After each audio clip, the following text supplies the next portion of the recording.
Good evening my friends. आज मैं बात करता हूँ भारतीय सेना के उस रेजिमेंट का जो मौत से भी नहीं डरते। ये ख़तरनाक रेजिमेंट के बारे में जो भी सुना, ऐसे इसकी गूंज तो सीमाओं के पार बहुत दूर तक है। मौत से भी नहीं डरते फौजी। सबसे ख़तरनाक रेजिमेंट गोरखा रेजिमेंट भारतीय सेना की सबसे बहादुर और ख़तरनाक रेजिमेंट मानी जाती है। 1815 में बनी इस रेजिमेंट की 39 बटालियन में आज भी हर मोर्चों पर दुश्मनों के लिए काल हैं। इनकी वीरता की गूंज सीमाओं के पार तक सुनाई देती हैं। भारतीय सेना की शान और जान मानी जाने वाली गोरखा रेजिमेंट न केवल अपने अदम्य साहस के लिए मशहूर है, बल्कि ये दुश्मनों के लिए खौफ का दूसरा नाम बन चुकी है। भारत पाक तनाव के बीच जब जब भारतीय सेना ने जवाबी कार्रवाई की है, तब तब गोरखा सैनिकों की बहादुरी की गूंज सीमा पार तक सुनाई दी है। वीरता की मिसाल हैं गोरखा सैनिक। गोरखा रेजिमेंट की बहादुरी की कहानियाँ भारतीय सैन्य इतिहास के स्वर्णिम अध्याय में है। यह ब्रिटिश शासनकाल में भी थे, आज भी हैं, और जहाँ जहाँ जिस मोर्चे पर यह गोरखा लगे हैं वहाँ पर इतिहास बना देते हैं। चाहे कारगिल युद्ध हो या फिर भारत पाक के बीच हुए अन्य सैन्य संघर्ष, गोरखा सैनिकों ने हर बार दुश्मन को नाकों चने चबवाए हैं। इनकी वीरता का अंदाज़ा इस बात से लगाया जा सकता है कि फील्ड मार्शल सैम मानेकशॉ ने एक बार कहा था, अगर कोई कहे कि वह मौत से नहीं डरता तो या तो वह झूठ बोल रहा है या वह गोरखा है। ब्रिटिश शासन के दौरान 1815 में बनी पहली गोरखा बटालियन को पहले नसीरी रेजिमेंट कहा जाता था। इसका नाम नसीरी रेजिमेंट था। आज भारतीय सेना में 7 गोरखा रेजिमेंट हैं, जिनमें कुल 39 बटालियन शामिल है। हर बटालियन युद्ध के मैदान में दुश्मनों के लिए काल मानी जाती है। गोरखा रेजिमेंट भारतीय थल सेना की सबसे प्रतिष्ठित और घातक रेजिमेंट मानी जाती है। ये सैनिक विषम से विषम परिस्थितियों में भी अपने साहस, रणनीति और युद्ध कला के दम पर जीत हासिल करने में माहिर होते हैं। हालिया ऑपरेशन सिंदूर और पाकिस्तान की ओर से हुए हमलों के जवाब में भी भारतीय सेना ने अपना पराक्रम दिखाया है। गोरखा रेजिमेंट के जवान ऐसे वक्त में सबसे आगे रहते हैं। वो न सिर्फ सीमा की रक्षा करते हैं, बल्कि भारत की सैन्य ताकत और प्रतिष्ठा को मजबूती भी देते हैं। यह भारतीय सेना की शान है, गोरखा रेजिमेंट। इसी प्रकार एक ऐसी खतरनाक लड़ाई जो भारतीय सैन्य इतिहास में सबसे खतरनाक लड़ाइयों में एक मानी जाती है। ये खतरनाक लड़ाई भारतीय सेना की सबसे खतरनाक लड़ाई है, और कहा जाए तो इससे खतरनाक और चैलेंजिंग लड़ाई अभी तक 1-2 ही फेस किए गए हैं। 1962 का रेजांग ला का युद्ध, इसको कहते हैं रेजांग ला, फाइट ऑफ रेजांग ला, 1962 में हुआ था। इस लड़ाई में 120 सैनिकों वाली कुमाऊनी रेजिमेंट की चार्ली कंपनी ने चीनी सेना का मुकाबला किया था। मात्र 120 सैनिकों वाली रेजिमेंट ने 18 नवंबर 1962 को 1962 को हुए इस युद्ध में 110 सैनिक शहीद हो गए थे। 120 में 110 सैनिक शहीद हो गए थे, बचे 10।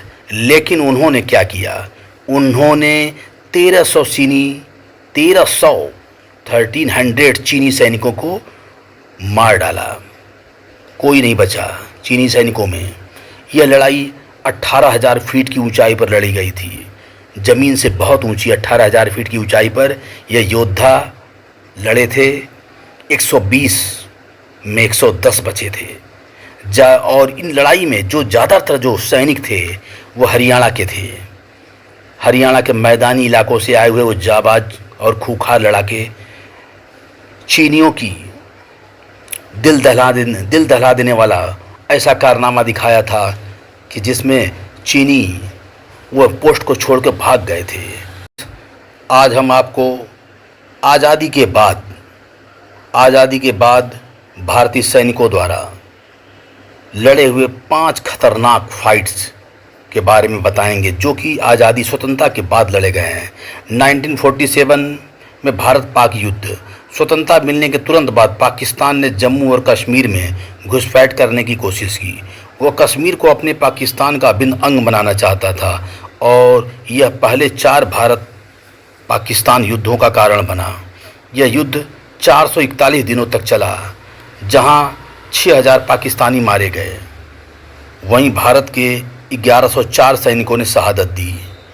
1962 भारत चीन युद्ध।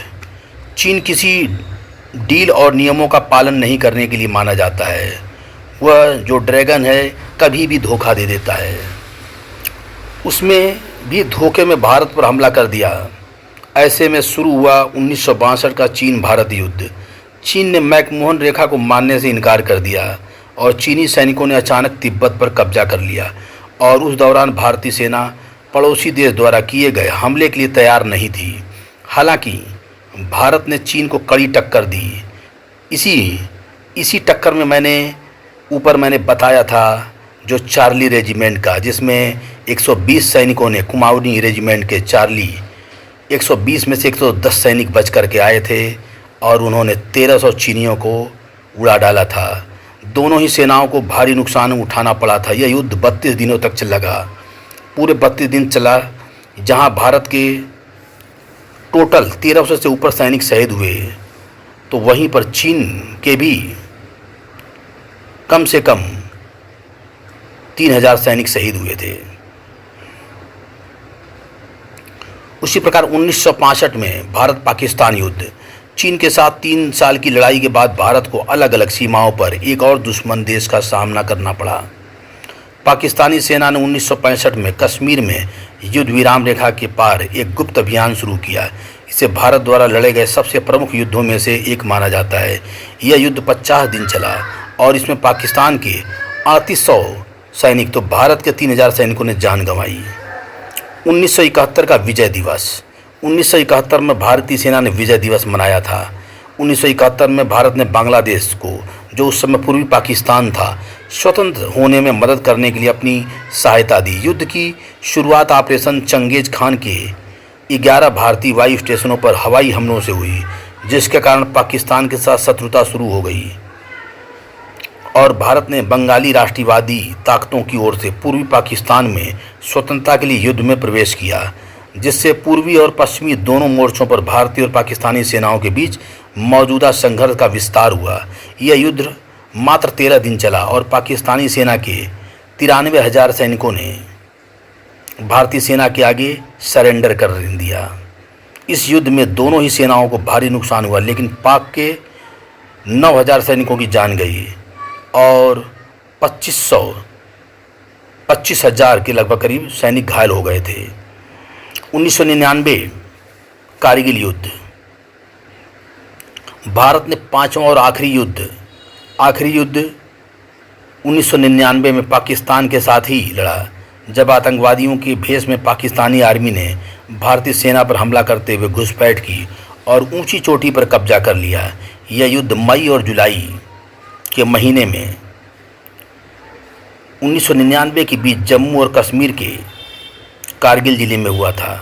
85 दिनों तक यह युद्ध चला। एक लंबा युद्ध चला क्योंकि यह युद्ध कई मोर्चों पर पाकिस्तानी सैनिक ऊपर पहाड़ी के इलाकों पर वहाँ पर मोर्चा बनाए हुए थे और भारतीय सैनिकों को नीचे से अपने डिफेंस के लिए भी लड़ना पड़ रहा था और इस वजह से युद्ध धीरे चला, लेकिन यह युद्ध लंबा चला।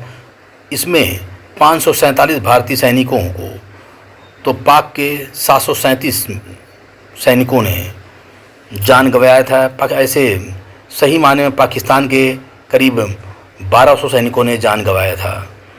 इस प्रकार ये खतरनाक भारतीय स्वतंत्रता के बाद के युद्ध हैं। और अभी जो ऑपरेशन सिंदूर चला, यह ऑपरेशन सिंदूर अगर कहा जाए तो ये भी एक ऐसा ही युद्ध था जिसमें पाकिस्तान ने तुरंत ही 48 घंटे के अंदर भारतीय सेना के आगे हथियार डाल दिए और सरेंडर की गुहार लगाने लगा। और गुहार लगाने के लिए वो तमाम बाहरी ताकतों को बुलाया और भारत जो शांति का पक्षधर है, वह इस युद्ध को ज़्यादा आगे न खींचते हुए पाकिस्तान को एक सबक देख करे शांति के लिए रुक गया। लेकिन आप ये कमेंट करके बताइए, क्या यह भारत की भूल थी क्योंकि पाकिस्तान हर बार सर उठाता है और वह अपने को मजबूत करके भारत पर हमला करता है। क्या भारत को निर्णायक लड़ाई लड़नी चाहिए या ऐसे ही इस आग को जलाए रखना चाहिए? यह आग जलाना कहाँ तक भारत के हित में है? आप लोग कमेंट करके जवाब दें। हमें आपके जवाब का फ्रेंड्स, हमें आपके जवाब का इंतज़ार रहेगा। चैनल को लाइक और सब्सक्राइब